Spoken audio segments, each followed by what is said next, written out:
All right. Okay, Sunday morning Koilel. It's nice to see everybody here today. And the topic is the atheists, they run wild. They have a field day with this Bahag. What am I talking about? Oh, you look alarmed. Who's the Bahag? The Baal Halachas Gedolos means the author of a work called Halachas Gedolos. So the work is called Halachas Gedolos, the big Halachas. The author is called the author of the Halachas Gedolos. And the work became known as the Baal Halachas Gedolos. The work itself became known as the author of the Halachas Gedolos. It tells us nothing of who he was. He's in the 800s. Okay, so over 1,200 years ago. Yeah, he wasn't born yesterday. Times in the middle of the Gaonim, in the Gaonim's time. Who was he? So there's a debate. We narrow it down to about two people. Rashi believes his name was Rabbi Yehudai Goin. We know that this Rabbi Yehudai Goin existed. Rashi says he's the author of the work. Other Rishonim, so this is a debate already 800, 900 years ago this is not a modern academic debate happening today in Israel. This is already 900 years ago, and other Rishonim said no, it was written by Reb Shimon Kaira, who was also one of the Gaonim. Now, why is there confusion? Because apparently both of them did write works on halacha. They both wrote a work that was called Halachas Gedolos or something. The question is, the one we have today is whose? Is it Rabbi Yehudai Goin or Rabbi Shimon Kaira? But either way, it's from a long time ago, well before the days of the Rishonim, and therefore was held in tremendous respect. But that doesn't mean you have to accept everything that he says. The Rambam, right? The Rambam wrote his Yad HaChazaka, 14 books of halacha. He wrote an introduction. Now today, if you open up the Rambam's halachas, the first Sefer Hamada, and there's a small introduction, a page, 2 pages, depends on the print, the size of the letters, a short introduction. I don't refer to that. The Rambam wrote a whole Sefer as an introduction, called Sefer HaMitzvahs, where he went through what he believes are the 613 mitzvahs. And the Rambam wrote he wrote a talk in Arabic, but it was later translated. But the Rambam wanted that should be an introduction to the Yad HaChazaka, the 14 Sfarim of Halacha. Today it's not like that. It's a separate Sefer, and in fact for many centuries people didn't even have access to it. And it's interesting, the Yad HaChazaka the Rambam wrote in Lashon Kodesh, in Hebrew. This he wrote in Arabic. So it really isn't one work, although the Rambam did intend to be some type of introduction. Now, in the Sefer HaMitzvahs, the Rambam is continuously arguing with the Baal Halachas Gedolos of how to count mitzvahs. In fact, before the Rambam delineates his number 613, he sets up all of his shiroshim, the ideas, the rules, and the theories that he has of what gets counted, what doesn't. The Rambam lays out all of his theories, of course, with many proofs, is very convincing, but all the while he's often arguing on people before him, namely the Bahag. And the Rambam is centuries later. But the Rambam felt that you don't have to take the words of the Gaonim, you don't have to accept it. You can argue if you have a proof. Or even if it's just completely illogical to you, you could probably argue too. We've discussed about that in the past. Right, there's a difference arguing based on bringing a proof or based on just saying it's illogical to me. The Vilna Gaon once said that you can argue all the way back to the Ramah, even just based on logic. If someone in the last, between him and the Ramah is 200 years, you can argue with anyone based on logic. To go back from the Ramah all the way back to the Rosh, you can argue with those people too, but there you have to have evidence. You can't just say that my logic tells you. You have to have strong evidence, hardcore proof, right? Anyhow, but this was the Rambam's take. The Ramban, the great Ramban, wrote Hasoga's critique on this Sefer HaMitzvahs of the Rambam. The Ramban wrote critique on the Sefer. The Ramban did not write critique on the 14 Sfarim that the Raavad wrote, the Ramach, other Rishonim wrote. The Ramban didn't critique the Rambam's 14th, but he did critique the Sefer HaMitzvahs. And more often than not, the Ramban is defending the Bahag. We had a shir a number of years ago about the Ramban, and we quoted then the Chidah. The Chidah writes that the Ramban was an angel always defending the establishment. The Ramban felt the Bahag was 400 years earlier. The Ramban says you have to defend him. What he writes has become almost Jewish tradition, and instead of knocking him off, you have to try and explain where it's coming from. Now that doesn't mean that Ramban always agrees with the Bahag. Sometimes the Ramban does agree that Rambam's right, like we're going to see today. But nonetheless, the Ramban was on a crusade to defend the establishment, the early sources. You can't just argue. Fine. So what is it about the Bahag that the atheists latch onto? Okay. This week is Parshas Yisro. The highlight of Yisro has to be the Aseres HaDibros. And we've had some shurim about that in the past. The whole shir, if you could stand up by the Aseres HaDibros, if you're allowed to show more importance to those psukim. We had a shir once, and I don't know that it wasn't recorded. If you know what that means, it means we get to do it again sometime. It was like 3 years ago, probably had the shir. Either way.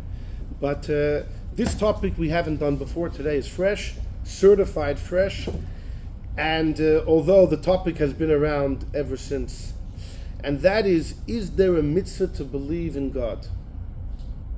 To believe that God exists.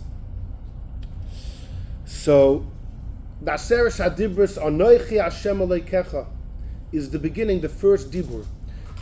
So if you have Aseres HaDibros, now what's the English translation of Aseres HaDibros?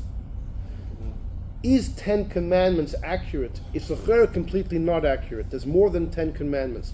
Commandment number 2 itself has 4. Lo yiyeh, you can't have other idols in your home. Lo sasa, you can't make them even for others. Lo sishtachave, even if you didn't make it and you don't own it, you can't bow down. That itself has a few. Shabbos, you can't do malacha. Zoch, you have to make kiddush. There's more than 10. So 10 commandments itself is a big tzarich, and it should be called 10 utterances, dibros, Aseres HaDvarim, the way the Torah refers to it in Parshas Veschan, Aseres HaDvarim. So, okay, but we're not here to nitpick on the 10 commandments beside. That's how we refer to it. Nish gefährlich, we're not going to be here to nitpick on that. However, once you see the 10 commandments is not so accurate, so who said Anochi, the first one, is a command? Maybe God's introducing himself. It's about to blow the Jews out of their mind. It's a revelation from heaven. He tells us who he is. I took you out of Egypt. Lo yiyeh, that might be the first command. Or maybe Anochi itself is a commandment. The Ibn Ezra, the great Rabbi Avraham Ibn Ezra, has a very long piece, uncharacteristically so. The Ibn Ezra is usually very concise and cryptic in his comments. It's a very difficult read. Ibn Ezra is a very difficult read. Lots of grammar, but even his ideas, his interpretations, which are not grammar, very hard to decipher. He has a very long piece, pages, on Aseres HaDibros, where it's beautiful, it's fascinating. There's a philosophy there, there's some beautiful ideas.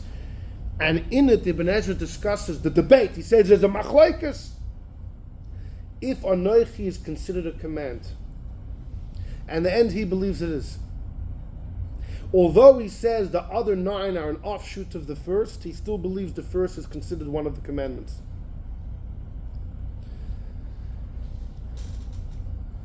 Rashi this week says, when Hashem says, I am Hashem your God who took you out of Egypt, what does Rashi say? Kedai hi ha'hoitza shetiyu mishubadim li. Because I took you out of Egypt, you were enslaved to Paro. I rescued you, now you answer to me. Right? That's the way it is. When you are redeemed from one master to another, so now you answer to the second master. That's what Rashi says. Hashem says, I took you out of Egypt. Says Rashi, the Eibush is therefore saying, therefore, you ought to listen to what I say. Lo yiyeh l'cha l'kimachem. It sounds from Rashi, Anochi's introduction, and explaining to the Jews why Hashem thinks he has the right to tell us what to do. If Hashem would stop and say, don't do this, who are you? Where bist du? Who are you? What have you done for Hashem? Says, I took you out of Egypt. That itself allows me to task you with the do's and don'ts. So from Rashi, it's mashma, it's not a command. So there's a big discussion, just in the maforshim of the pasuk, how to explain it. What do the halachists have to say? So comes the Rambam in number 1. The Rambam in number 1 is in Sefer HaMitzvahs. Says the Rambam in number 1. After I've explained to you all of the rules of how you count a mitzvah, va'ata ashkel, now I will begin to count the mitzvahs with the help of God. Mitzvah, one after the other. Ha-mitzvah harishona, the first one is, now he's not counting the first mitzvah in the Chumash. The Rambam's counting does not follow the mitzvahs of the Chumash. What about the in that Dibra, the Razim also was revealed, correct? For sure, Is yes. that from that yes, Dibra yes. to Yes, Shilomim, correct? That's Kabbalah. To everyone, even as the Jews stood there. But it's this Dibra? Yeah. Yeah. Got it. Yeah. Oh no, yeah, yes. Ha-mitzvah harishona, the first mitzvah is the tzivu yasher tzivonu, the command that he instructed us, laha min ha'likus, to believe in godliness. That's what he says. V'hu, and what does it mean? Shenamin, you have to believe, sheyesh sham ilah, there's a cause, v'siba, hu poya l'chol ha'nimtzos. So it's not just enough to believe God exists. Aristotle also believed that there's a supernal power, but Aristotle believed that matter, the world is a kadmon, matter always existed. Matter always existed. And the Rambam in the Moreh Nevuchim discusses how that's not a Jewish belief at all. You have to believe in Yesh Ma'ayin. The Eibishter created ex nihilo, something from nothing. So the mitzvah is to believe not only Hashem exists, but He brought everything into being. Okay, that's already an addition. Vuhu, right, so according to the Rambam, if someone believes that matter always existed and there's a God, he doesn't fulfill this mitzvah. That's what comes out of here. Vuhu amra yisparach, and this is the words of Hashem, anochi avaya lekecha. It's a mitzvah. And the Rambam says, how do I know this? Well, b'soif Gemara Makos, the end of Makos, it says like this. Look, let's see it inside ourselves in number 3, then we'll come back to the Rambam. In number 3, I have the Gemara here. Look at the Gemara. Number 3 is, there we go, number 3. Darash Rabbi Smaloi gave a drasha. Sheish meyes v'shloishes mitzvahs nermu loy l'Moshe. 613 mitzvahs were told to Moshe. Shloish meyes v'shishim v'chomesh, 365 are lavin, are the don'ts. Communion yemosachama, like the solar year. Umasayim v'arboyim u'shmoina, and the other 248 are asay, are the dues, keneged evodav shalodom, corresponding to the limbs of a person. Which, by the way, almost means the Eibush has set us up for failure, because there's more chances to do the wrong thing than the right thing. There's a well-known statement to the Maharsha. The Gemara says Beis Shammai and Beis Hillel debated for 3 years. Is it better to be or not to be? Beis Shammai says better, we would never have been born. It's a, you know what they say. No matter. Beis Hillel says that no, it's better to be born. They argued about it for 3 years. Until Beis Hillel said, you know what, Beis Shammai? You're right. You know what? It's taka better, you're not born. That's why in the morning by brachas, we make shaloya saniga, I'm not a guy, I'm not an eved. Why don't we say thank you Hashem for making me a person? Because it's really better had we not been here. Once we're here, thank you for not making me a guy, thank you for not making me an eved. But you don't thank Hashem head on for creating me, because according to all opinions, you're better off not existing. That's what the Gemara says. Oh, really? So comes the Maharsha. The Maharsha says, what's the pshat? Based on this Gemara. Wow. There are many more loisas says than asays. There's more chances to mess up than do the right thing. So we're almost, it's unfairly balanced. And therefore, you'd be better off not existing. Tosfos says, though, famously, that before, when you're born, we say that, you're better off not being, but I say, how many people are that lucky, right? Not to be born. But says Tosfos, if you live your life as a good person, as a tzaddik, then you're better off living. In other words, once you pass the test, you're better off having gone through it. Anyhow, back to the Gemara number 3. So, Amar Rav Hamnuna Mikro, what's the pasuk that there's 613? The pasuk is in Zayis HaBracha. Torah tziva lanu Moshe. Moshe instructed us Torah. Moirash, its inheritance. Torah is a gematria. Torah tziva lanu. Moshe taught us Torah, instructed us Torah. Torah is gematria Shismeya 600 v'chadsrei and 11. It's 611. 611 things we heard from Moshe. There are 2 things we heard from God. The first 2 we heard from God. What's the pshat?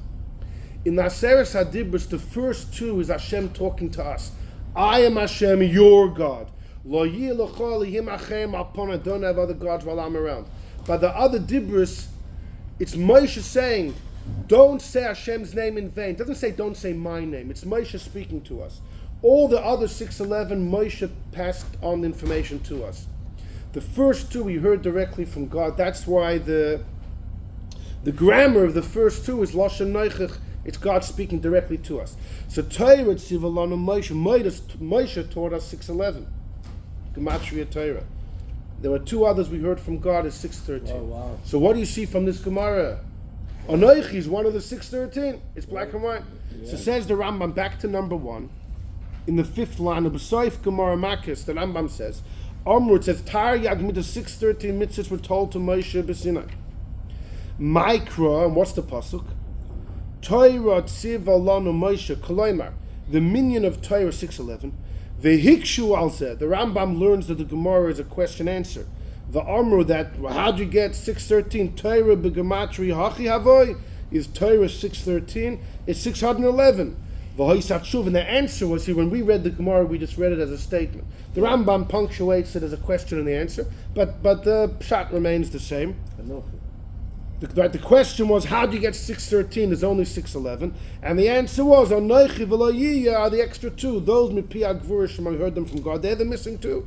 Hinei kvar spar l'cha, it's clear to you, Anoichi Hashem is part of the 613 mitzvahs, and it's an instruction to believe like we explained. Incredible. That's the Rambam, and it's a clear Gemara. The Alter Rebbe said that the first is the 248 Yes, positive, yes. and the second, Lotas yes. it's They're the sourced in that, it's right. the That would fit 365. very well in the Negative. right. Which means Anoichi is a source for all the positive mitzvahs, Right. but it itself is also counted as a mitzvah. Correct. Right. Thank God, that means we're safe with that. Right, but part of the argument not to count Anoichi is that it's really a source. That it shouldn't be counted as a detail, it's the source of everything. The Alter Rebbe, what you're suggesting is, based on the Alter Rebbe, that it's the source of the 248, but it's also counted as one of the 248 like the Rambam. Well, that would be that would fit with the Rambam. Very nice. Okay, that sounds very nice, right. So who agrees with the Rambam? Me? So let's first see who agrees. So we have everyone, most people around the table. Hold on, we have to have a dissenting No, voice. Arik If there's no dissenting voice, we're ending this year. You know. Rambam, הוא אומר, please. זה השם שלו, זה מימון, So- זה לא כמו הרמב"ם. First of all, you have a number 4, the Sefer HaChinuch. חזק. The Sefer HaChinuch agrees with the Rambam. The Sefer HaChinuch almost always agrees with the Rambam. He was a Sfardisher living in Barcelona, as he identifies himself. He says his name is Rabbi Aaron of Barcelona. He's usually identified as Rabbi Aaron Halevi of Barcelona, the Ra'ah, who was in the times of the Rashba, a couple years older, born around the year 1230, passes around the year 1300. And one of the great... What? Rambam's time. So he was just after the Rambam. The Rambam passes away about 30 years before he's born. So, At you know, what in the... age? What? At what age he passed away? About 70. About 70. Not bad for those days. They're not Wow. bad. Because they lived in Spain, you know, they were health conscious You in talking about the Spain. Rambam, or do you talking about... They're talking about the Levi? Sefer HaChinuch. Okay. So we usually attribute it to this Rabbi Aaron Halevi. Many believe it's not from the famous Ra'ah, Rabbi Aaron Halevi. It's written by somebody else called Aaron, who lived in Barcelona at the same time. And there's a lot of discussion about that, about why people would say that. But either way, the Sefer HaChinuch is a classic. He wrote the Sefer for his son. He had a son that the regular learning wasn't going well. So he said, you know what, I'm going to write a Sefer. It's going to be Parshas of the week. On every week I'm going to discuss the mitzvahs, but I'm going to discuss the philosophy. But very interesting, the philosophy behind the mitzvahs. In What? a basic language or more? Yeah. Well, you'll see a very easy language. Got it. It's a very Lashon straightforward Am. language. Lashon Yeah, the Am. lashon exactly lashon am, a very easy lashon kodesh, and I mean he has some deep philosophical ideas, but you can. It's not the translation that's difficult. It's the pondering over that. But he does a very good job at being quite clear. And in number 4, he agrees that he holds like the Rambam. Like he doesn't always hold like there are times where he deviates, but he's usually a chassid of the Rambam. The inyan ha'manahu. The inyan of the belief is sheyikava benafsha. You should be kaveh in your soul. Sha emes kain. The truth is so. He learns that the mitzvah is to believe God exists, but more than that, Hashem says, "I am the God who took you out of Egypt." You have to believe that the miracles that happened to us in Mitzrayim were not happenstance, it came from the hand of God. And he says the mitzvah is to be koveya b'yanefesh, to really digest it, absorb it, that this is the truth. And v'she'iyef shechiluk v'zeh b'shum panim, and how it's impossible that atheism is wrong. There are some that believe that the mitzvah of believing in Hashem means to study all the proofs of why God must exist. No. Yes, there are some that believe some want to say it's a debate between the Rambam and the Moreh Nevuchim versus the Sefer, the Kuzari, who was older than the Rambam. That according to the Rambam, now it's a difficult piece in the Moreh Nevuchim, which is Bechlal, a very difficult read. It's a translation, and a difficult translation. But it could be the Rambam holds that the mitzvah is to study scientific proof of why there must be a God, to know all the arguments for theism and all the upshlogs to atheism. That means you are tzaddik gamur? No. It just means you're doing the first mitzvah. That's what it means. It means you're just getting started with Judaism. You're just entering. You're just beginning. But it means to really understand why logically it's compelling and convincing that there's a God. Now, it could be the chinuch means this, that you have to be kaveya, that it's efshar chilufzeh, that without a God it wouldn't make any sense. Now, that's what the Chassidus. Okay, we'll talk about this more at the end. Okay, the im yushal, and if you would be asked if an atheist would ask you questions, Yoshiv, you'll be able to respond. L'chol shoyel shezeh yamin libi, you should be able to explain why you believe it. You should be able to answer the questions of the atheist. That's what the chinuch seems to hold the mitzvah is. V'lo yoyde b'chiluf zeh, and you should never admit to the contrary, even if you're told to be killed. According to the chinuch, giving up your life for avodah zarah instead of not just serving idols, it's also for the mitzvah of anochi. To claim yourself as a heretic, as an atheist, it's yehoreg v'al yaver, you have to die instead of claiming yourself to be an atheist. That's what the chinuch says. Shekol zeh machzik, this whole attitude of entrenching the belief inside of you, it's machzik v'kaveh the emunus halev, or kishamoitzi ador merkoyach al hapoyel. Now he wants to add that when you speak about it, it entrenches the belief. This is a common theme in the Sefer HaChinuch, that the actions and the speech that you do help entrench your feelings in your heart. It's like somebody once came to the Shamshin of the Fall Hirsch in Germany, and he said, "Rabbi, I don't believe, therefore I don't perform." And Reb Shamshin said just the opposite. You don't perform, therefore you don't believe. The Sefer HaChinuch is full of this idea. When you bring out verbally what you feel in your heart, it helps your heart's conviction. And then he said, if you're zoich in mailas hachachma, what if you start to understand? Ulevava yovin, you read ube'ein of yira, you see with your eyes, b'moifes nechtach, with clear proof that this belief that you believe is true and borur, and ef shali is davar bilti, that's impossible without it. Then you're mekayim the mitzvah min hamuvcher. So here it seems like the chinuch here is backtracking and saying, in the beginning of the paragraph, I just meant that you should believe it 100%. And now he's adding that you should analyze it and comprehend why there has to be a God naturally. Right now, what we said before about the beginning of the paragraph, it does seem here that he's saying that's only mitzvah min hamuvcher. In other words, if someone believes but doesn't have any scientific proof or can't rationally explain it, it seems from this point the chinuch says you still fulfill the basic mitzvah. The mitzvah min hamuvcher is to explain, to understand it rationally. Okay, so I'm kind of backtracking maybe what we said before. That's only for mitzvah min hamuvcher. But then he continues, dinei mitzvahs u'kegoin, ma shemechuyev aleinu lahamin alav. What you're mechuyev to believe about the Eibishter, that he has all the ability and all the greatness and the glory and v'hoid and all and everything, and that we don't have the koyach and the seichel to fully grasp the Eibishter's greatness, because l'roiv ma'alosav, that God is so infinitely great, only He understands. So this is an appreciation of God's infinity, and to remove from God any chsaron and anything which should be. Let's just skip 2 lines. When you really understand the greatness of Hashem, this is learning Chassidus. This is not rationally proving why there has to be a God. This is delving into what, theology, what God is. V'shad, and then he says, all of this is understood, b'sifrei yoidei chachmas alikus, in those that understand divine wisdom.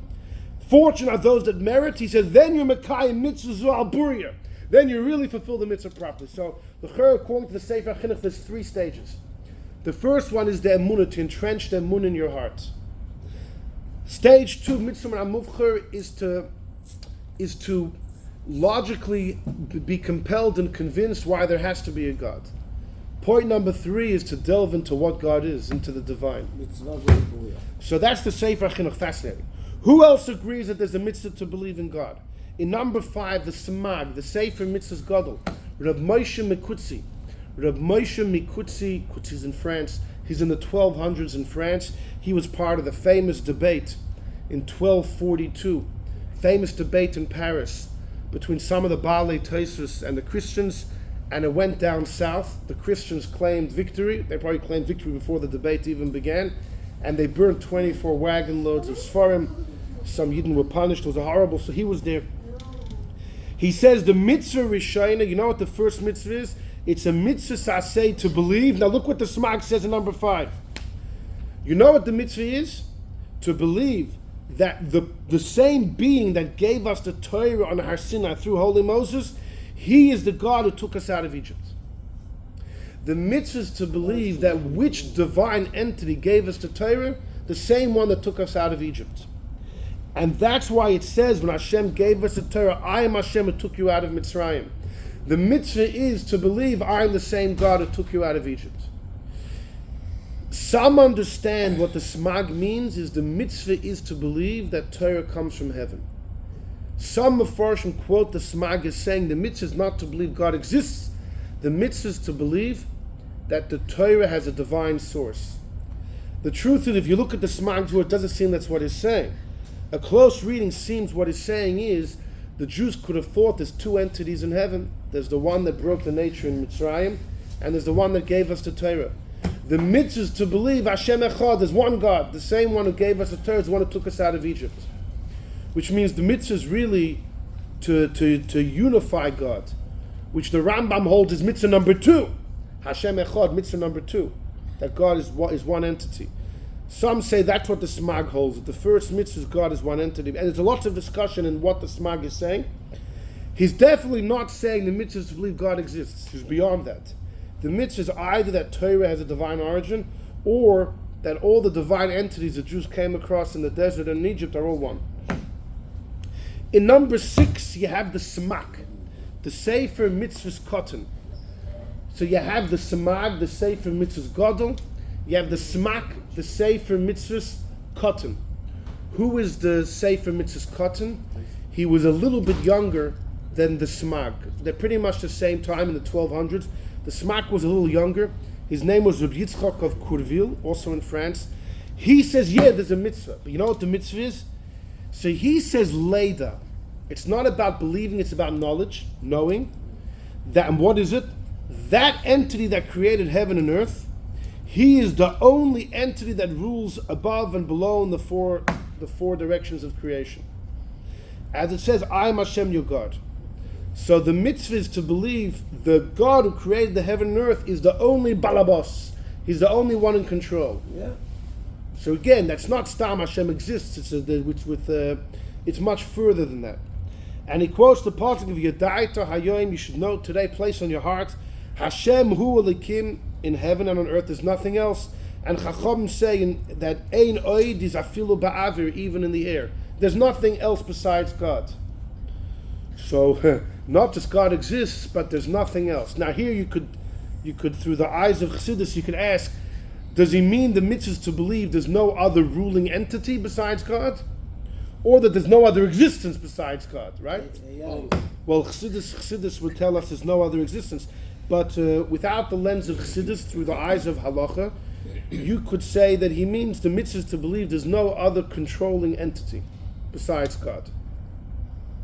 And then he continues, Leida Pirish, he says, let me tell you what I mean, in the second paragraph of number 6. La fuki min ha-philosophin, to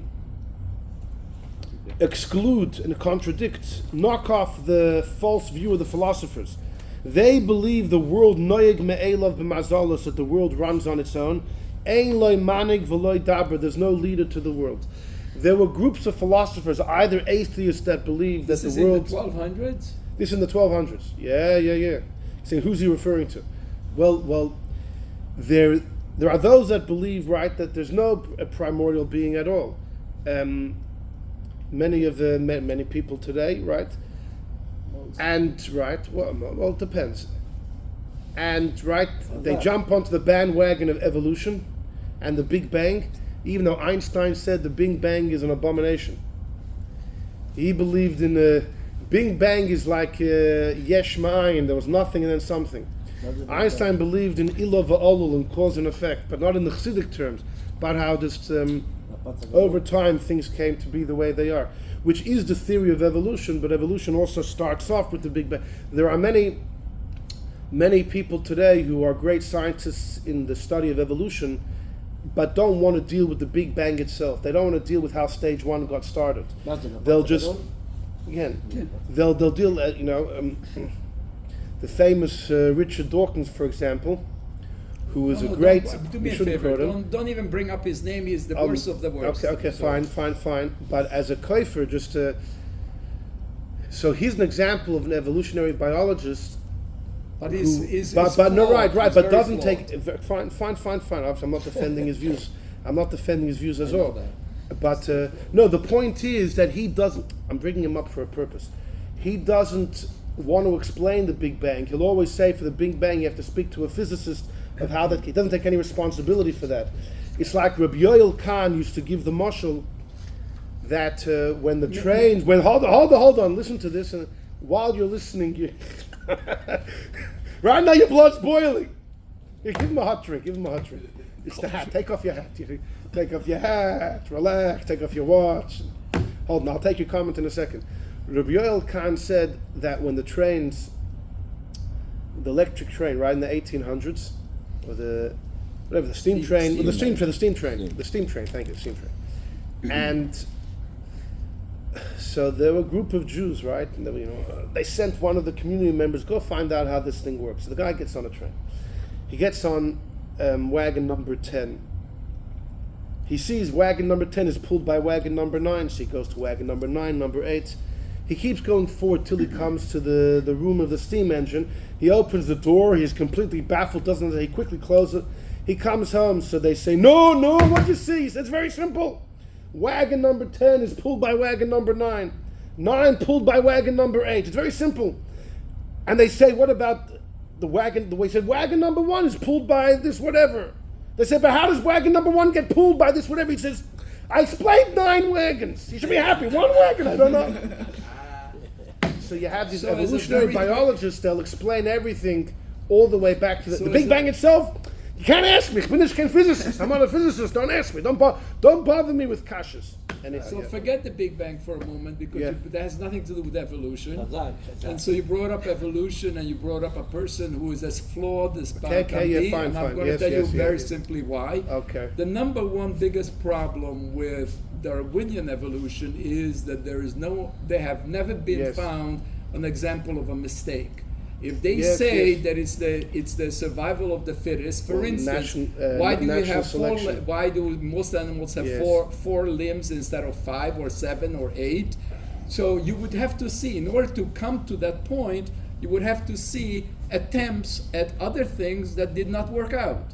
So which means that if you only have fossils and evidence of things that have pre-existed, but all those were also functioning in an efficient way, which means you had a program, you had the blueprint, you had the process, you had a computer, processing a mechanism that gave it, whether it's simple or complex. To get to more complex, you start with simple. Yes. But they were successful simple. They were not failures. Where are the failures? If it's trial and error, there have to be more failures than successes. Nobody has ever found a failure.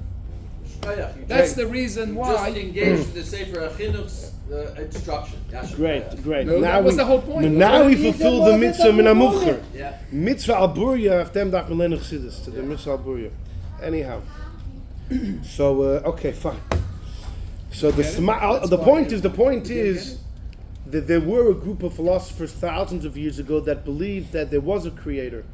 But after God created planet Earth and the human being went sour, the human beings went sour, God got busy with other things. He lost interest.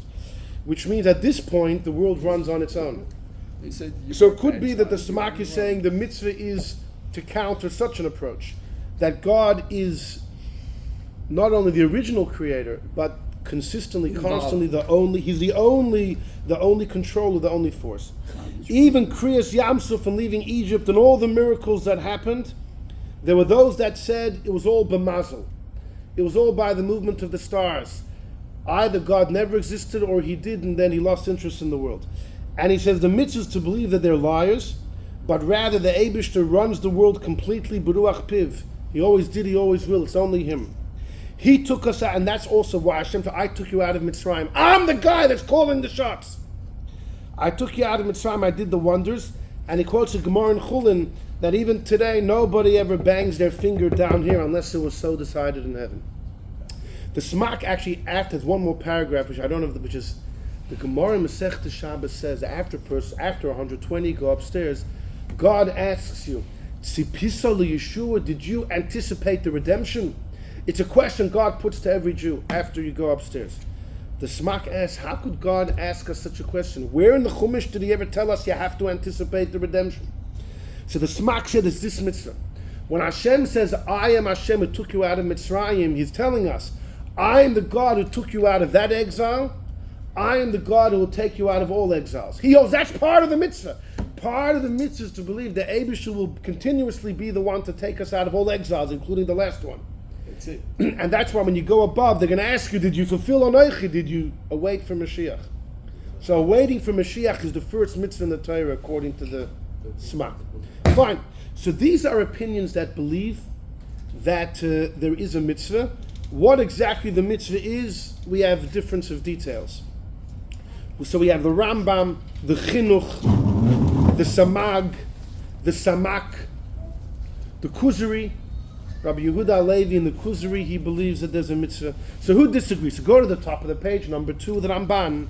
In the top of the page, we have Nachmanides, the Ramban.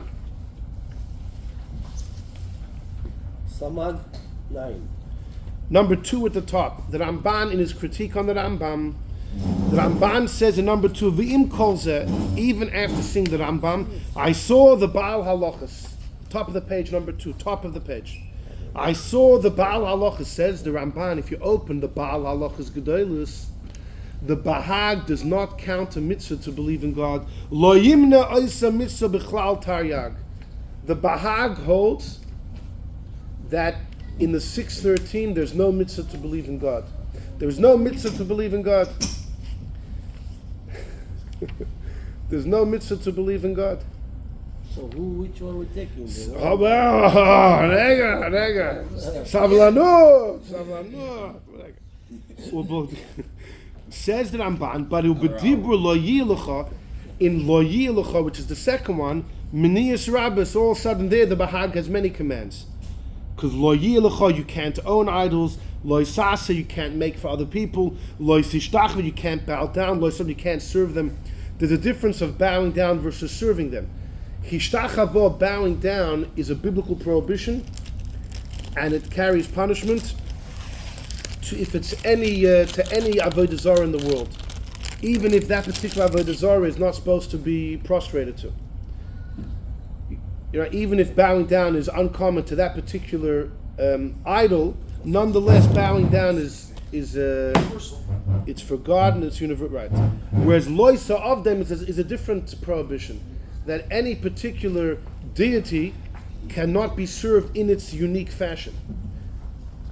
Anyhow, so either way, it's a separate prohibition. The imkain, so the Ramban is an interesting question of you. Wait a second. Wait a second.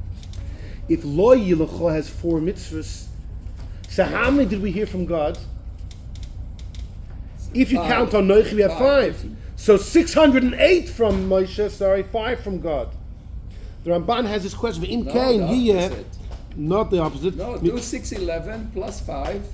That's 6. No, but there's only 613. And if 5 of them we heard from God, so then 608 we heard from Moshe. The imkain, it should be from God we heard 5, from Moshe 608, not 611. That's a very important kasha of the Ramban. Now that's a kasha no matter how you learn the Rambam, nothing to do with Anoichi. If Lo Yilacha has 4, then the Gemara in Makkas is inaccurate. Hold on. Never mind how you counted the second one, 4 or 1. The question is of the 611. Yeah. Which to make it 6-8. So which of the question. 3 you get rid of? Pick your choice. Depends which rules of counting you follow. So that's why it's gonna be. You shouldn't. Hold on a second.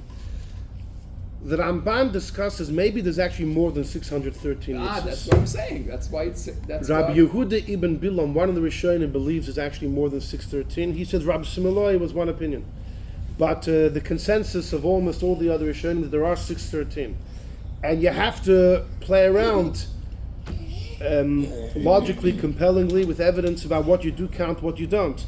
But if 5 we heard from God, there's only 608 from Moshe. You'll have to figure out which 3 to let go of. So Vahaniri, he says like this. Midaita, it seems to me what the Bahag holds, Shalabal halachas, where number 2, the 5th line. Ein minyan taryag mitzvahs elik. To be counted in the 613 needs to be a decree from God that He told us to do or not to do. Or menano, He held us back, shaloi nasa.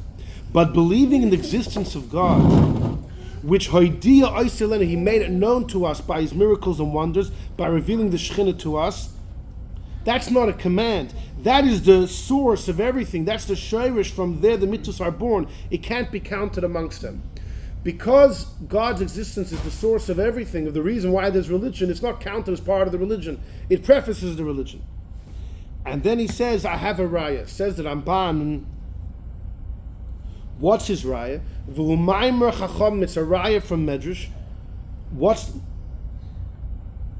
Okay, let's see it inside of number 7. Much better to do. Look in number 7, I have the Medrash. It's a Mechilta this week. The Mechilta is halachic Medrash on Sefer Shmois from the Tana Rabbi Yishmael. There's also a Mechilta from Rashbi, and they say there were even others back in the day, but either lo you can't have other gods. Why was it said? Because it says on right before, I'll give you a mashal, a melech, a human king. Nichnas l'medina, a king conquers another country. So he walks into the new country, ich bin der balabas, right? This is my country now. So the servants told him, gzer aleim gzeris. The servant said, no, it makes some decrees for your new populace, for your new subjects. So Amar Lehem, he told them, oh wait. Kishikablu es malchusi, first let them accept upon themselves my sovereignty. Then Egzer Alem, then I'll make decrees. Because in malchusi, like if they don't accept me as their king, Gzeiroisi lo yakablu. Right? I can't tell you now edicts to do what not to do. Who am I? Ver benich. If they're makabel my malchus, then we can get around to Gzeiros. So too Hashem told the Jewish people, Anoichi Hashem leikecha, and then He said, Lo yilecha. Hashem meant like this: I am the one shekibalta malchusi b'Mitzrayim. Did you accept my sovereignty in Egypt? Amalei, they said, yeah. Hashem says, ukashem shekibalta malchusi. So if you accepted my kingdom, kablu gzeira, accept my gzeiros, lo yilocho lehim acherim alpana. What does that medrash tell you? It seems like Anoichi is Hashem saying, do you accept me as king? I took you out of Egypt. Do you accept me as king? They said, yes. Okay, now it's time for gzeiros. Lo yilocho lehim acherim. So it's not one. You would think. Then the medrash says, Rabbi Shimon bar Yochai Omer. If you look, it says in another pasuk by the Arayos, Ani Hashem Elokeichem, I am Hashem your God. Shekibalta malchusi b'Sinai, you accepted my malchus on Har Sinai. Amrullah, they said, hein, yes. So he says, Hashem says, okay, hein kibalta malchus, you accepted my malchus. Kablu gzeiros, accept my decrees. Kamaisa, don't act like Egypt as far as forbidden relations. So over there as well, Hashem says first, am I your God? They said, yeah, good, now I can tell you what to do. And that's what it means over here. I am Hashem who took you out of Mitzrayim. You accepted my malchus. So if Taka accepted my malchus, ba'ava, now kablu gzeiros. Now hold on. L'chayre Rabbi Shimon bar Yochai is saying the exact same thing as the first time. So number 8, underneath I have for you the Netziv. The great Rosh Yeshiva in Volozhin, the Netziv, has a commentary on the Mechilton. He says, what's the debate? He says like this, L'chayre ein amuven, ma'hoisif, what's Rashbi adding on the Tanakh? He says, you know what the debate is? They're arguing the same debate as the Rambam and the Bahag. How so? Veneer, it seems to me this is the debate. The Tanakh is mefarish l'mitzvah. The Tanakh holds Anoichi is a mitzvah. The king tells the subjects, accept my sovereignty. He's telling them to do it. Then he says, now I can give you the gzeiros, for example, don't have other gods. But accepting my sovereignty was an instruction. That's how the Netziv's learning the first opinion. The imkain, that's why the Tanakh doesn't compare it to Parshas Achremus. Eino doimet ani Hashem in Parshas Arayos. Because there it's taka, not a warning, it's just an introduction. Rabbi Shimon bar Yochai says no. The Aseres HaDibros and the Arayos are the same thing. It's always an introduction. Rashbi Soiver has the same pirish. Just like there, Ani Hashem is an introduction, so too over here, Hashem is introducing, and it's not a mitzvah, rather a hakdam, it's an introduction. According to the Netziv, the debate's like this. The Tanakh says, accepting God's sovereignty is God instructing us to do it. And then Hashem will get into details. Taka, Anoichi is not a detail, meaning it's overarching, but it is an instruction, it's a command. It's an overarching command. Everything is based on it, but it's a command. Whereas Rashbi said it's not a command, it's the same thing as Parshas Achremus, Hashem's introducing. So the Netziv said it's a debate between the Tanoim. If you're looking back in number 2, the Ramban definitely didn't understand it the way the Netziv. The Ramban says in number 2, the last 3 lines, the Ramban says, look, Amrulai, they told the king, Gzer aleim gzeiros, make decrees, and he says, no. Let them first accept my kingdom, and then I'll make gzeiros.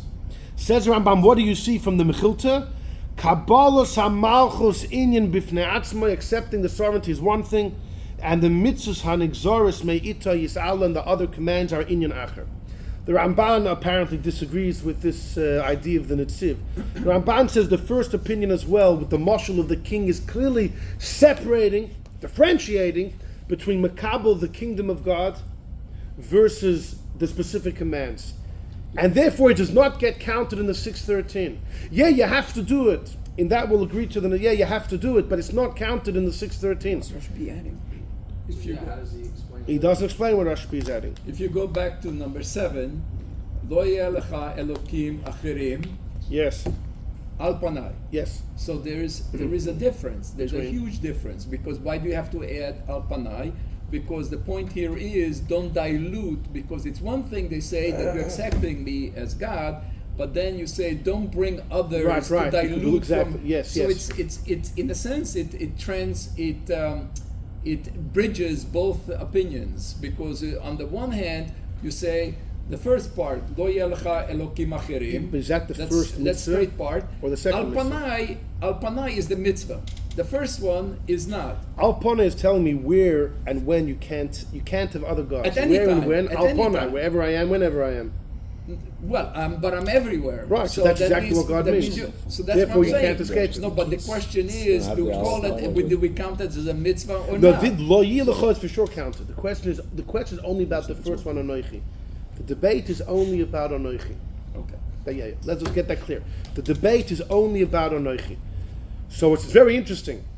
The Netziv wants to say that the beginning of the Mechilta is mashma, that there is a mitzvah to believe in God. The Ramban says fakir. That would support the Bahag. That would support the Bahag.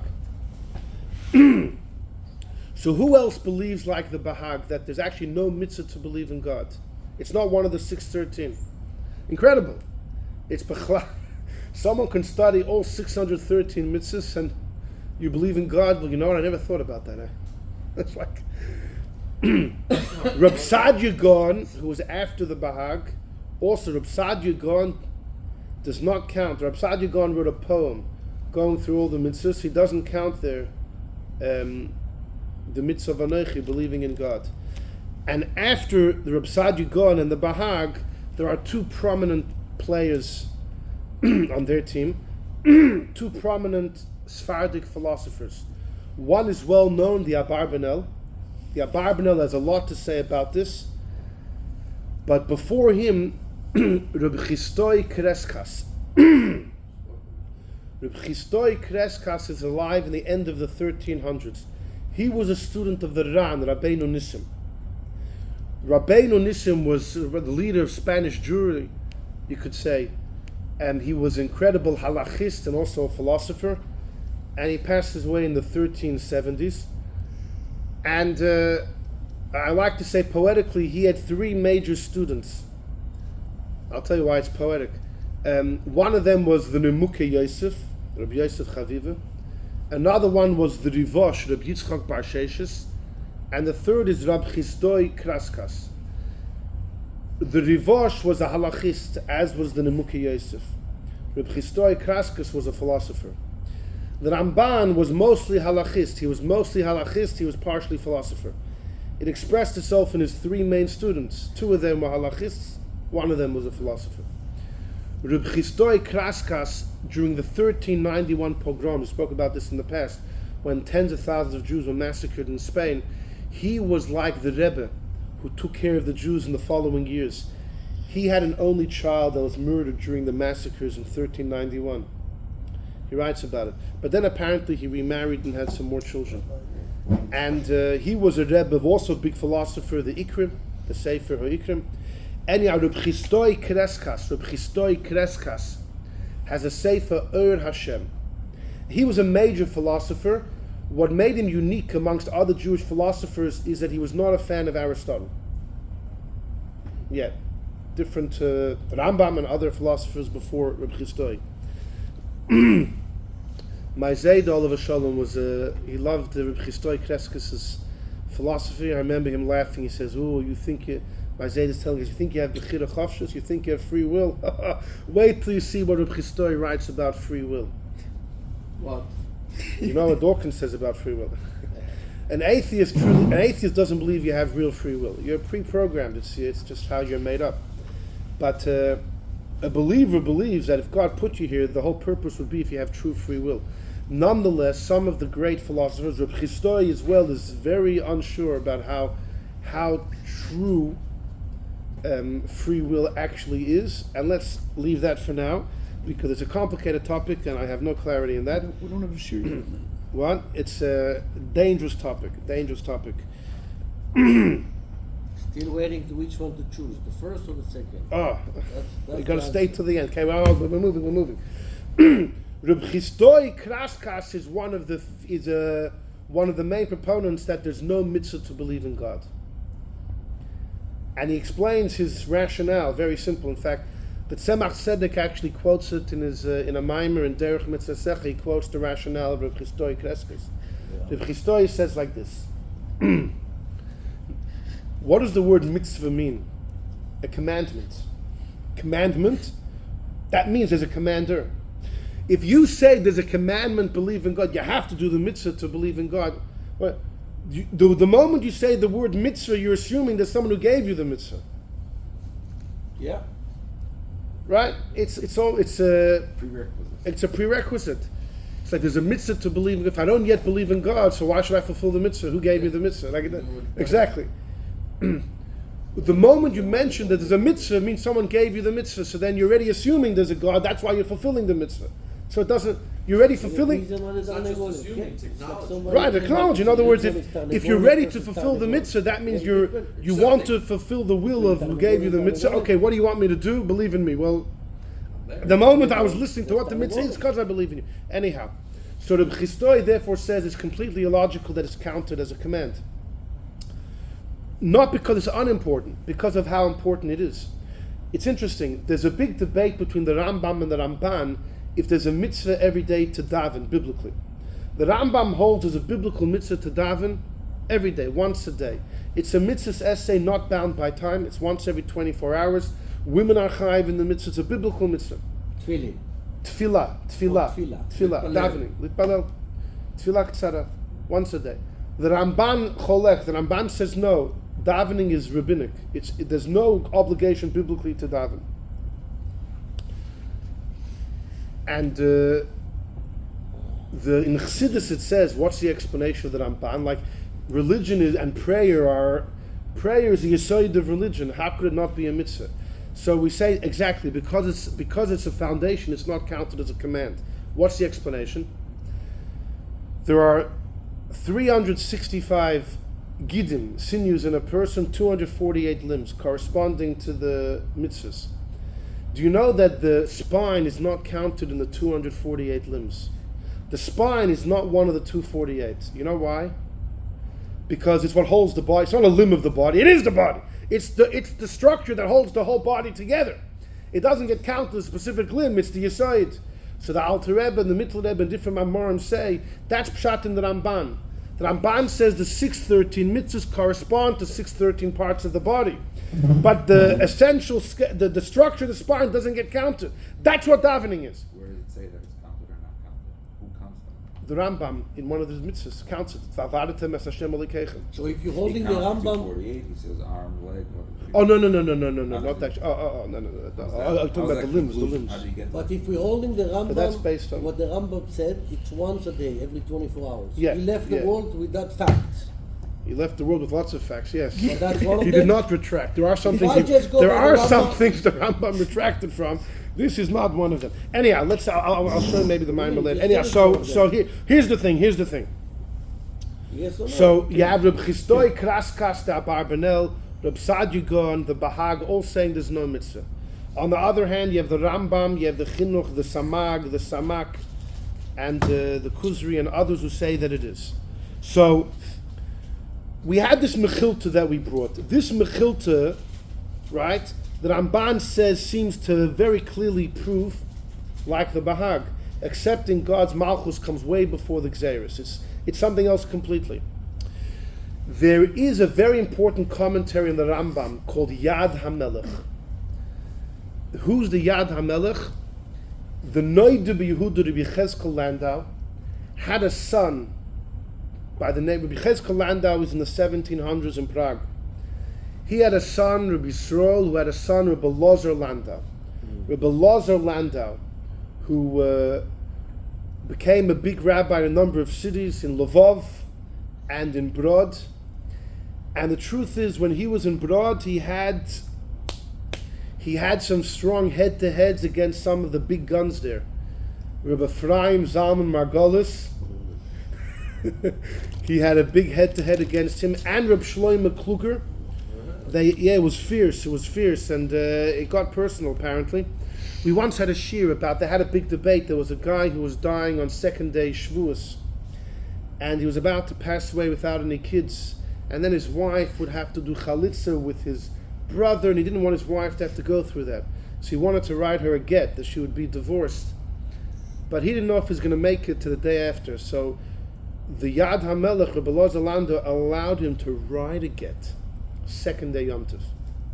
And if Shlomo Kluger tore the psak, it was a very, we once had a shir about it, and it was on Shavuos night, I think we discussed it years ago, probably 2 a.m, so it's a pale that I remember it. And, but you know what's incredible? That this Rebbe Lozer Landau, it could be he head-butted with lots of the big rabbis, But during the cholera epidemic, it was in 1831. So where he was, numerous people caught it and passed away, and there were houses full of orphans. Parents had died. What is orphans? Yitomim. And he rolled up his sleeves. I'm going into those houses to take care of those kids. And people said, "You can't go in. You're gonna catch the virus. You're gonna die."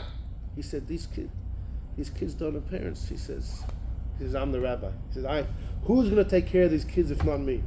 So he went into those homes, took care of the kids. He caught the illness and he died. Yeah. So anyhow, He died. Yes. He saved those kids. Yeah, he helped them. He probably gave them food and this and that. He cooked. I don't know what he did.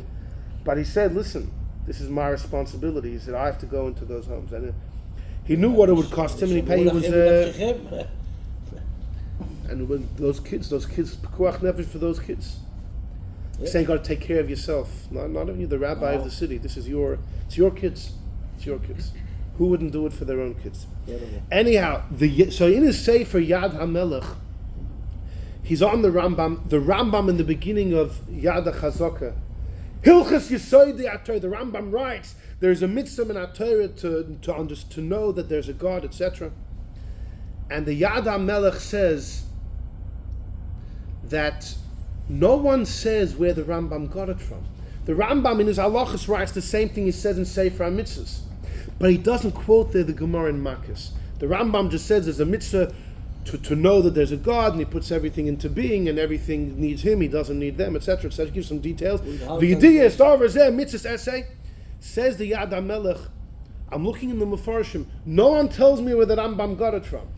Now everybody asks, look in the Sefer HaMitzvahs, the Rambam says he got in the Gemara in Makkas. I don't think the Yad HaMelech maybe had a Sefer HaMitzvahs. For many years it was out of circulation. It just wasn't printed. Could be he didn't have the Sefer HaMitzvahs. But the Yad HaMelech says, you know what I think where the Rambam got it from? He got it from the Mechilta. The same Mechilta that the Ramban uses for the Bahag, the Yad HaMelech uses for the Rambam. Like the Netziv. The Yad HaMelech says, Fakir, you see from the Mechilta that the king says, I need you to accept my Malchus. It's a decree, you have to, but it's a decree that comes before all the other decrees. Yeah, it's the first one. It comes before everything else, but it's number one. It's Taka the first, it's before everything else, but it's number one, it gets counted. So the Yad HaMelech says he thinks the Rambam got it from there. The Ramban says, Fakert, I look at this Mechilta, I see the Bahag. Fascinating. Except that the Rambam doesn't answer Reb Shimbai. Oh, yeah. Now, okay, hold on, let's move. So here's the interesting thing. The Rambam, though, marshals the Gemara in Makkas. The Gemara in Makkas says clearly, Moshe Torah 6:11, there are two extra, we heard them from God, Anochi lo yilecha. The Rambam says in number 1, it's black and white, Anochi is counted. What's the Bahag going to do with that? What will the Bahag do with that?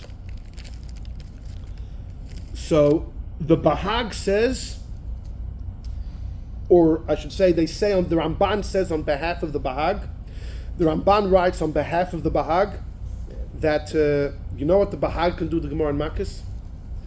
The Gemara in Makkas really means, Lo Yilecha is going to be counted twice. Lo Yilecha has a few mitzvahs inside of it, maybe even 4. We're going to count 2 of them that we heard, 2 of them. When the Gemara says we heard on Noichel Lo Yilecha from God, the Gemara is trying to say, we heard 6:11 from Moshe, Torah. Where are the other 2? So the Gemara is saying, if you open up the Aseret Hadibros, you'll notice an anomaly. The first 2 are said, Anochel is God talking to us. So whatever was said in that paragraph is not part of Tzivah Moshe. That's heard from God. In that paragraph we find 2. Where are the 2? They're both in Lo Yilecha. Yud. That is how the Ramban explains for the Bahag. Yeah. That's what he says. Now, by the way, the Ramban spends a whole paragraph defending the Bahag. It sounds like the Ramban agrees to the Bahag. The truth is, the Ramban himself, this is one of the cases where he defends the Bahag, but he truly believes the Rambam is right.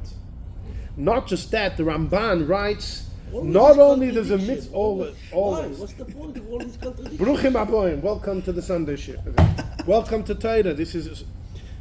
It's a maze. And the kunst is to know how to get in and how to get out. It's amazing. The Ramban holds not only there's a mitzvah to believe that God exists, if you think God doesn't exist, you violate a loy saseh. Where's there's a loy saseh, don't deny the existence of God. Really, where did he find that? He found it in a pasuk which says, Hishomer lecha, watch yourself, maybe you'll forget God. Go on the next page in number 9. Go in number 9. Okay, we're going to move fast now. In number 9, this is a comment from the Semag. Again, Reb Moshe of Kutzi. It's a fascinating thing. The Semag says, the Semag holds that there's one of the prohibitions is not to be a Baal Gaiva. He holds as a loy saseh, not to be hoardy. Now the Semag says, I gave many drushes that you violate a loy saseh if you're a Baal Gaiva. But l'chabra Allah, but actually to put in the book, to count it as a lav, and to count it, I wasn't going to go so far to actually count it academically. You know, there's one thing when you give a fire brimstone speech, but to actually academically, officially count it in the loy saseh, I wasn't going to, because Gam Rabbeinu Moshe, the Rambam doesn't count it. The Rambam doesn't count in the 365 loy saseh, you can't be a Baal Gaiva. So I wasn't going to count it. And when I came to finish, I said, Ad Kan Halavin. When I finished my count of the 365, I had a dream, I had a dream in the middle of the night, he says. And you know what they told me? Shochachto eso ikr. You forgot the main thing. Which is like a play in words. You forgot God, who's the main thing. Hishomer lecha pentishkach es Hashem. The pasuk says you can't forget God. And then I woke up. I thought about it in the morning and I realized, you know what? They were telling me you forgot to count the loy saseh, don't, when you're Baal Gaiva, it means the more you're pushing God away. You think you're a Metzias, is pushing away God. I realized it's taki yisoid gadol, it's a big yisoid in fearing God. And I said, you know what? I decided I'm going to put it in with the help of the one who gives wisdom to the wise. And then I found the Gemara in Soita that corroborates. The Gemara says, who said, where does it say in the Bible you can't be gas, can't be hoardy? Rav Nachman Bar Yitzchak says, it says in Parashas Eikev, V'rom levavecha, v'shachachtas Hashem, that you'll be hoardy, you'll forget God. Uktiv yishar melecha pentishkach es Hashem.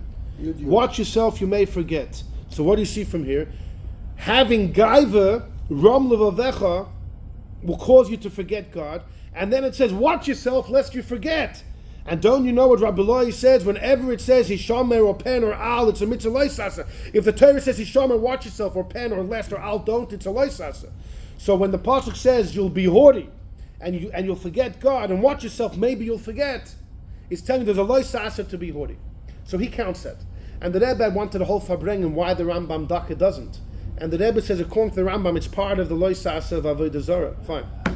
But comes the Ramban, but the Ramban says, you know what I think you do with the pasuk, this pasuk, the pasuk that the Semag uses not to be a Baal Gaiva.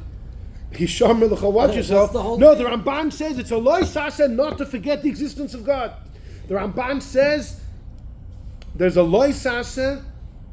If somebody is an atheist, he violates a loy saseh. Besides the mitzvah saseh of Anoich, he violates a loy saseh. So here the Ramban, although he defends the Bahag, his position is exactly on the opposite side. There is a aseh and a loy saseh about the existence of God. But you explain that you can use the yud and yud in both cases. I never spoke about the yud and the yud. What are you speaking about the yud and the yud? Hold on, you'll tell me more soon. What do you mean? Now, on the Sefer of the Rambam, Sefer HaMitzvos, there's a very important commentary called Megillas Esther. It's maybe the most important, it's hard to say, but one of the earliest commentaries on the Rambam Sefer HaMitzvos is Megillas Esther, defending the Rambam from all the attacks of the Ramban. He's always supporting the Rambam. Now it's interesting, a couple things about the Sefer. First of all, who wrote it? We don't know. If you look in number 10, the Chidah discusses a fellow by the name of Rabbi Yitzchak de Leon. Rabbi Yitzchak de Leon lives in Spain, in the 1400s. A student of Rabbi Yitzchak Kanpantoin, who was a legendary Rosh Yeshiva in Spain in the 1400s. This is the same De Leon who discovers... No, that was Moshe 200 years earlier. Yeah. This Yitzchak de Leon, he passes away. He passes away, I think, right before the expulsion. I think he passes away right before the expulsion of Spain. And says the Chidah, he was a student of Rabbi Yitzchak Kanpantain. And he was a friend of Rabbi Yitzchak Avuov. And Reb Chaim Vital says that his soul came from a number of Tanoim and Amiroim, from the source of the Zir, the eternal radiance of Adam Harishon. Okay. Maran, the master, the Beis Yosef, he calls him Rabbeinu Hagadol, this Yitzchak Dilion. And his student, I think Ravram ben Bulat, in a letter, is Meirich B'Shvocha. Okay. So the Chidah says this Yitzchak Dilion is a fan favorite. So he put Megillah. Then he says, hold on. The cost of Harav Sefer Yuchsin Rega. The Rav Sefer Yuchsin writes he was Malumid Benisim. Rabbi Avram Zakut in the Sefer Yuchsin, who passes away in the early 1500s, a little bit later, he says Rabbi Yitzchak Dilion was Malumid Benisim. The guy was a miracle worker. His heart was the lave of the lion. And he passed away, he was 70 years old. Fine. Says the Chidah, if you look in the Sefer Koira Haderis, from Rav Conforto, who was in Egypt, who was a great historian 400 years ago, in the Koira Haderis it says he made the Megillas Esther to save the Rambam from the critique of the Ramban in the Sefer HaMitzvahs. The Koira Haderis, the Koira Haderis, which is a very important work on Jewish history, written by a rabbi, Reb Conforto, in Egypt 400 years ago, roughly. He says that this Reb Yitzchak Dilion is the author of the Megillas Esther, who defends the Rambam from the Ramban. Says the Chidah, I disagree. Va'ata ba liyadai kuntras psakim. I found, says the Chidah, a kuntras of psakim that was printed in Rome in Shnas Kra'u. And in the beginning there's a psak from someone called Yitzchak Lion, the son of Eliezer ibn Sur, the Sfardi. There's another Yitzchak Lion who wrote a psak in the year Shin Vav, which is 1546. Okay. The Rabbi Yitzchak Dilion, the famous one, passes away before the expulsion, before 1492. There's another Yitzchak Lion who's writing psakim in the 1540s. And it says there he lived in Italy, in Ancona. The Chidah then goes on to say he thinks the Megillas Esther was written by the second guy. A different guy called Rabbi Yitzchak Lion, and it's not the famous Yitzchak Dilion. He died. They're both not around anymore, yeah. But the question is, who wrote it? Why is it so important? If you look in number 12, there's an excerpt here from a letter of the Chavos Yoyer, Rabbi Yor Chaim Bachrach, a great genius in Germany in the 1600s. No. Chavos Yoyer is halacha. It's Tshuvas. What city? Which city? Maybe Forda. I don't know. No, I think it was. I don't know. I don't remember offhand which city in Germany it was. B'minyan ha-mitzvahs, he says, in the count, we're number 12, in the count of the mitzvahs, the Rambam is masig on the Bahag, who was a goyin before him. The Chazer Ramban says the Chavish, later the Ramban came and he critiques the Rambam, right? There's a pattern. The Rambam critiques the Bahag, the Ramban critiques the Rambam, and then he says, even though Kikom Achar Godel came later, and he made a sefer Nechmud Lamar, it looks really nice. It's called Megillas Esther. And he wants Bechezkas Yad, he tries valiantly to save the Rambam from the Ramban. Nonetheless, I say that Megillas Esther was not said Baruch HaKodesh, meaning the Megillas Esther of Purim was said Baruch HaKodesh. But this Megillas Esther has no Baruch HaKodesh. Like I proved, La'er Ner Seichel, or La'er Kolish Yosher Heilich, I can prove it to you decisively. If God helps me, I'll print a kuntras proving the mistakes, the issues with Megillas Esther. And there were those that were unhappy with some things the Megillas Esther writes. I guess because he's biased. In every conversation, is just going to try and prove the Rambam's right, and he'll give whatever answers he needs to, even if they're doichik, in order to knock off the questions. And people weren't. I guess they felt he wasn't really intellectually honest. He comes with supposing that they're deciding that the Rambam's correct and then wiggling out of any questions he has to. But it's just interesting that for a long time people thought it was written by this Yitzchak Dilion, who was the greatest of the great, Rav Yosef Kai Rabbeinu Agadol. But the Chidah says no, it wasn't him. It was a later guy in Italy, a less known personality, and that might be part of the reason why people pounced upon him. Right. I don't know. I'm just guessing. The Chavis Yored before the Chidah, it could be in his times people still thought it was from the first Yitzchak Diligon. Either way, what does the Megillas Esther have to say about this discussion? Right. In number 11, so let's go number 11. He says like this: Umasha Omar Oid. The Ramban says that Das Bahag is, you know what the Bahag holds? That we don't count it because Anoich is the Yisoid. It's a foundation. Nearly, it seems to me, what type of argument is that? A foundation, let it get counted as well. Even if it's the Yisoid, it's no less, it shouldn't be, it's not chopped liver. It shouldn't be worse because of that from being a mitzvah as well. It's a mitzvah to believe in this foundation. So he says Bachal doesn't see the argument. Like the good doctor said in the beginning of our discussion, it could be the source, but also counted. And then he says the Maimer HaMechilta, the Maimer of the Mechilta, that the Ramban brought to support the Bahag. It seems there that Ein Kabbalas HaMalchus B'chlal Gzeirus. In the Mechilta, it's mashma, accepting the kingship precedes the Gzeirus. She says like this: that's before they makabel him as king. Before they makabel him as king, he can't talk Gzeirus. But once they makabel him as a king, it becomes a mitzvah. That's a very interesting story we haven't seen yet. Let's know exactly what he means. Before you makabel him as king, you can't talk Gzeirus. But once you makabel him as a king and you're ready now, listen to the Gzeirus, it becomes a Gzeirah. That's what he's saying. So that's how the Rambam will wiggle out. Although we said fakir, according to the Netziv, the Rambam could have learned the Mechilta Lechatchila as saying it's taka before all the other Gzeirus, but it's number one. Then he says, what about the Ramban asked Toma Maharav Shemona Arba Manias, right? The Bahag counts as really 4 mitzvahs in Lo Yilecha. You can't make, you can't have, you can't worship, etc., etc. So then we heard 5 mipiagvur that even according to the Rambam, Anoichi plus 4 is 5, and from Moshe 608. You know what the Megillas Esther says? A crazy thing. Lo Yod, I don't know how the Ramban Yotzi Zoisat, how the Ramban reached this. Lo Yilecha Tak has 4 mitzvahs. We did not hear the whole paragraph from God, only the first sentence. Kigam, even though that B'dibra Le'ilacha has 4 loisases, it doesn't mean we heard all 4 from God. Only on Neich Licha Dafka, but not the whole parish of Lo'ilacha. The first lav of Lo'ilacha, L'kimach Alpona, that God said. But then Loisasa L'chafesa L'shtach, that's Moshe talking. It's a pella, because you know how that Lo'ilacha ends at the end? That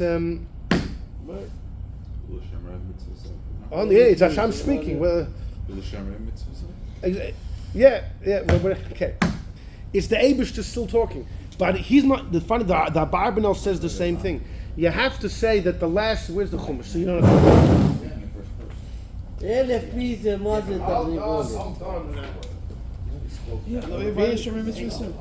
You teach me. Right, at the end of the here, look, listen. It says Ki anoichi Hashem alekecha kel kano. It ends up according to the Megillas Esther, and the Abarbanel says the same thing. You have to say like this: Lo yilocha lihim acherim upon is Hashem talking. Then Moshe says, "Don't have a fesa v'chol tmuna, don't bow down, etc." Moshe finishes. Then God resumes, "Anoichi Hashem alekecha kel kano." Because the end of Hashem's still talking. You'll have to say that according to Megillas Esther and Abarbanel, which is and the funny thing, the Megillas Esther is so convinced that I don't even know where the Ramban dreamt this from. Very strange. Okay, but then he continues. Hold on, listen to this. Umasha Omar Oid. The Ramban said, what's the Bahag going to do? What's the Bahag going to do with the Gemara in Makkas? Kimasha Omru. The Gemara in Makkas supports the Rambam. That Anoich Le'icha counted. So when it says Anoich Le'icha, Shom Piagvura, right? The Ramban said the Bahag will say like this. It means we heard the first 2, God speaking one-on-one, but it doesn't mean that both are counted, right? The Rambam says the Gemara in Makkas seems to say clearly Anoich Lecha counted. Says the Ramban, the Bahag will twist the Gemara to say Anoich we heard from God directly. So whatever happened there is not counted in Teretz Sivalon Moshe. Now in Anoich Lecha we heard from God. There are 2, and they're both in Lo Yilecha. Says Megillas Esther. So why did the Gemara mention Anoichi? Just say we heard Lo Yilecha from God. Why mention Anochi? It shouldn't be mentioned b'chlal. He says, Nira Li, you can't say that. And he says what I said. I'm just paraphrasing his words. He finishes off by saying, Ma lohem lahazkir Anochi. If the Ramban's defense for the Bahag is true, the Gemara is just saying that the beginning of says Dibris is God talking, so that's not part of Tzivalon Moshe. It's counted separately. But you're not counting Anochi, so don't quote it. Just say Lo Yilecha, we heard from God. Why mention Anochi? It's clear it's part of it. So the Megillas Esther vehemently is defending the Rambam over here. Now it's interesting, like I mentioned, the truth is the Ramban also agrees to the Rambam in the end. He was only, giving an argument on behalf of the Bahag. So it's interesting. The Gemara in Makkas could be flipped two ways, either to support the Rambam or to support the Bahag. The Mechilta can be flipped both ways. Comes the Abarbanel in number 13. It's Abarbanel this week. V'yesh b'divrayim zal. He says, let me show you a proof you don't count Anochi. He said it's a Gemara in Horiyah, says the Abarbanel number 13. The pasuk says v'chisishku v'lo sasu. If the Jewish community as a whole follows a directive from the Sanhedrin, and we accidentally worship idols, so there's certain karbanos that are brought. So the Gemara asks, who said it's talking about there was an Avodah Zarah mistake? So Tevei Rabbi Shmos, I'll tell you why. Because the pasuk there says that we violated a mitzvah. Which mitzvah? Lemin hayom, from the day that God instructed us and onwards. We violated the mitzvah that God told us from day one. So says Rabbi Yishmael, or his yeshiva, what is the mitzvah that was told first?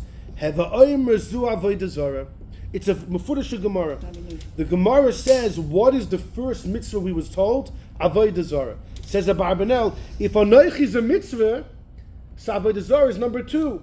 How could the Gemara say the first mitzvah is Avodah zarah? You can't say that Avodah zarah, which is Lo Yilecha, was first. No, Anochi came first.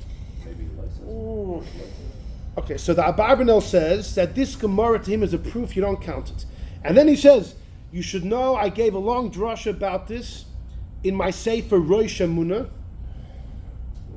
and there I defend the Rambam. He says, there I was defending the Rambam. Here I'm telling what I think. Ve'ein bo zeh stira. I mean, the Abarbanel's position is not clear because he wrote a Sefer Rosh Emunah. In his Sefer Rosh Emunah, he defends the Rambam's opinion that you do count Anochi. From the questions of Chistoi, Kreskas, etc. By the way, that happens to be right. Hold on. But over here, the Abarbanel says, my personal opinion is, you don't count it. It's interesting. Many quote the Abarbanel as saying he counts it, because that's what he does in Rosh Emunah. But here, hold on, I'll take your apology in a minute. But over here, the Abarbanel says, that's what I said there to defend the Rambam. Now I'm telling you my personal opinion, it's not a stir. Now hold on, let me just sound.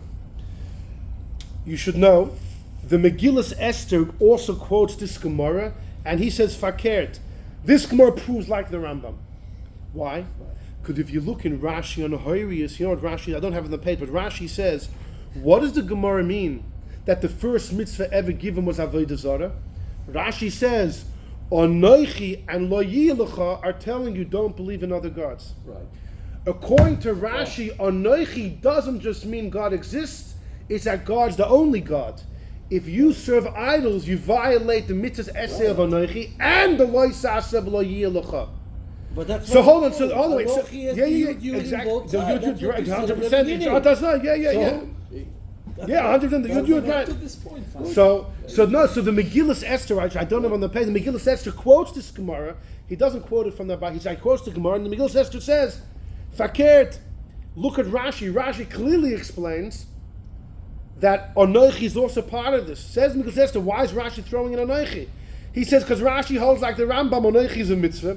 He was bothered with Abarbanel's kasha. If Anochi is a mitzvah, how could you say Avodah Zarah is mitzvah number 1? So you have to explain Anochi is also discounting. Anochi means believe I'm the only God. If you worship idols, you violate Anochi. So the Gemara and Horiyah could be spun both ways. The Mechilta, the Gemara, every Raya could go both ways. Hold on. There's a Psikta as well, in number 15. We're almost done. This is a Psikta Rabbasi that some of the Mefarshim quote. The Psikta Rabbasi says like this in Chaf Aleph in 21 Oisiyot Tes, I think it's there. He says, it's an old medrash. There's Psikta Rabbasi. There's Psikta Derav. It's an old medrash. And there's halachas we learn from it. It says in the Psikta, the Aseres Hadibros correspond to the 10 Mamoros with which God created the world. Onoichi corresponds to Yehi Ur. Because Hashem is light. It says, Hashem will be the light, your eternal light. Lo Yilacha is connected, the second thing God said in creation, let there be rikia amongst the water to divide. And so to Lo Yilacha means Hashem is dividing between me and any other possible deity. So there is a commentary on the Rambam in the Sefer HaMitzvot who says this psikta proves that Anoich is a mitzvah. It's the Leiv Sameach on the Rambam, and he says this is a raya that can't be knocked. It's black and white that Anoich is a mitzvah.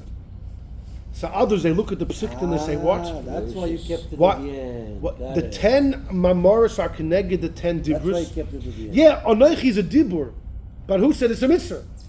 The Leiv Sameach, a raya she'enel of tshuva. It's indisputable. Anyway, hold on. Amazing. So this raya also goes both. No, but here's the clincher. The clincher is number 14. 14. The Tzemach Tzedek in Derech Mitzvah Secha. In Mitzvahs Hamonas Elikus. And he says like this. Ha'oyle midvarav. What does the Abarbanel write in his Sefer Rosh Hashanah where he defends the Rambam? The Abarbanel says in Rosh Hashanah, according to the Rambam, there's a mitzvah to believe. Reb Chistoi Kreska says the moment you say the word mitzvah means there's already a commander. The Abarbanel says, let me explain to you what the Rambam holds. The tzivay on the belief is not on the mitzvahs of God. On that you don't need to be commanded. You already know that. The tzivay is to believe what God is. And the Abarbanel explained it's to believe that God is mechuyev hametzias. God is a type of existence that has to be everywhere in all times. It's studying what type of existence God is. Said Derech Metzecha, al pi Kabbalah, it's a little bit different. And what it is, says the Tzemach Tzedek, that the Tzemach Tzedek says, al pi Kabbalah, even the idea that God is mechuyev hametzias, that he has to be forever and everywhere, that also you don't have to believe. That's part of the original knowledge. The mitzvah of belief is to believe that God is above wisdom. God created Chachma. And God himself is Lamayla. And the Tzemach Tzedek goes on to explain by Arichis, there's really 2 points over here. And the Rebbe has a Sikha, and this week in Chelek Chavav, where he fleshes out some of the ideas. There's really 2 ideas according to the Rambam. First of all, it's not just believe God exists, it's to understand details. Like the Rambam describes the beginning of Yisod HaTorah, to understand how God is the first existence. He puts everything into being. We constantly need him. He doesn't need us, which is the idea of mechuyev hametzias. Or like the Tzemach Tzedek wants to say, Api Kabbalah, is that God created Chachma, God is really infinite, all of these things. Number 2, there's an idea of understanding. It's not just to believe, it's to know and to understand. So people, how could there be a mitzvah to believe in God? You already believe before you say the word mitzvah. No. There's knowing instead of just believing, and there's also studying the details. And it's a beautiful sikh in Chelek Chavav. It's mindful of it's reminiscent of the story of the Barditchever, when the Barditchever went to Mizrich. And he came back, and his shver asked him, "No, why'd you learn in Mizrich? Why'd you have to go?" His father-in-law.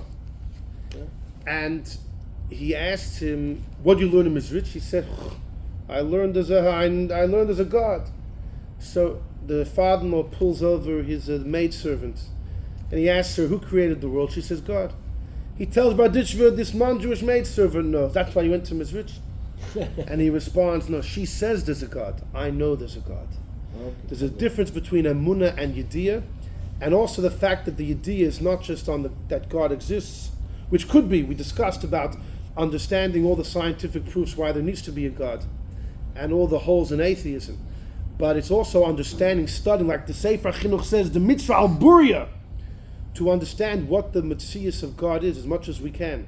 So it's not just believing, it's knowing, and it's not just the existence of God, but as details to the human, as much as the human capacity can grasp. Okay, Shekayach. Now can we